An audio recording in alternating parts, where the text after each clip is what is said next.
হয় ৰাজদীপ, আজি জুবিন গাৰ্গবিহীন এটা মাহ আৰু এই এটা মাহত যিহেতু সকলোৱে জুবিন গাৰ্গৰ যি এমহীয়া শ্ৰাদ্ধ সেই শ্ৰাদ্ধ এনেধৰণে নিয়মসমূহ সমাপন কৰিছে আৰু এয়া জুবিন গাৰ্গৰ যি কাহিলীপাৰাস্থিত বাসগৃহৰ যি পৰিৱেশ সেই বাসগৃহত এনেধৰণে নাগাৰা নাম পৰিৱেশন কৰিছে মহিলাসকলে। আৰু পুৱাৰ ভাগত আমি দেখুৱাইছিলোঁ যে যি নাহৰৰ গছ সেই নাহৰৰ পুলি ৰুইছে, কাৰণ জুবিন গাৰ্গে ভাল পাইছিল গছ চৰাই পাহাৰ পৰ্বত সকলোখিনি ভাল পাইছিল, প্ৰকৃতিৰ সৈতে থাকি তেওঁ ভাল পাইছিল আৰু যাৰ বাবে এতিয়া ইয়ালৈ যিসকল অনুৰাগী আহিছে সেই অনুৰাগীসকলে সেই কামসমূহ সমাপন কৰিছে। নাম প্ৰসংগ হৈ আছে, সেইখিনি অন্ত পৰিল আৰু এইখিনি মুহূৰ্তত নাগাৰা নাম হৈ আছে।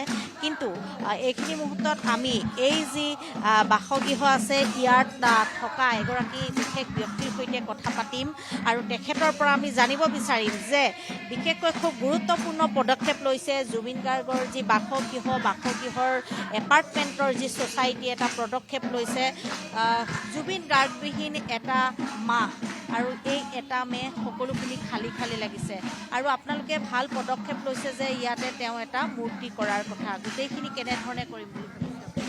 তাৰমানে তেখেতৰ যেতিয়া নিচৰ দেহটো লৈ আহিছিলে ইয়াত, তাৰপাছত লৈ গৈ হেৰি কৰিলে, ইয়াতে তেখেতৰ কফিনটো আছিলে আৰু অজস্ৰ লোকে ইয়াত আহি চাকি বন্তি জ্বলাইছিল। তেতিয়া আমি ভাবিলোঁ এই জেগাটো আমি এনেই পেলাব নোৱাৰোঁ, গতিকে এই বকুল ফুলজোপাও তেওঁৱে ৰোৱা, শেৱালি জোপোপাও তেওঁৱে ৰোৱা, এই বকুল ফুলৰ ইয়াতে আমি তেওঁৰ এটা প্ৰতিমূৰ্তি প্ৰতিষ্ঠা কৰিম বুলি ভাবিছোঁ আৰু বছৰত তেওঁৰ জন্মদিনটোৱে পাতিম বুলি ভাবিছোঁ।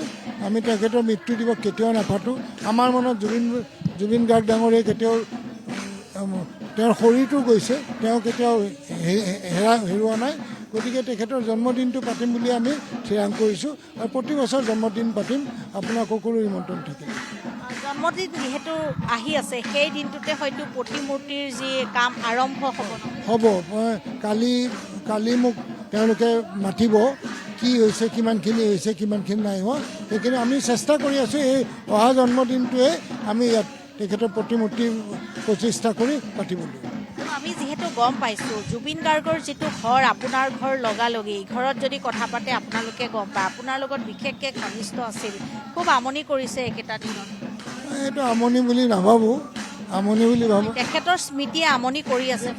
ডেফিনেটলি স্মৃতিয়ে আমনি কৰি আছে। এতিয়াও বিশ্বাস হোৱা নাই তেওঁ আমাক এৰি থৈ গ'ল, এতিয়াও বিশ্বাস হোৱা নাই। তেওঁৰ নাম কীৰ্তন কৰি আছোঁ, এতিয়াও লগা নাই যে তেওঁৰ কাৰণে কৰি আছোঁ।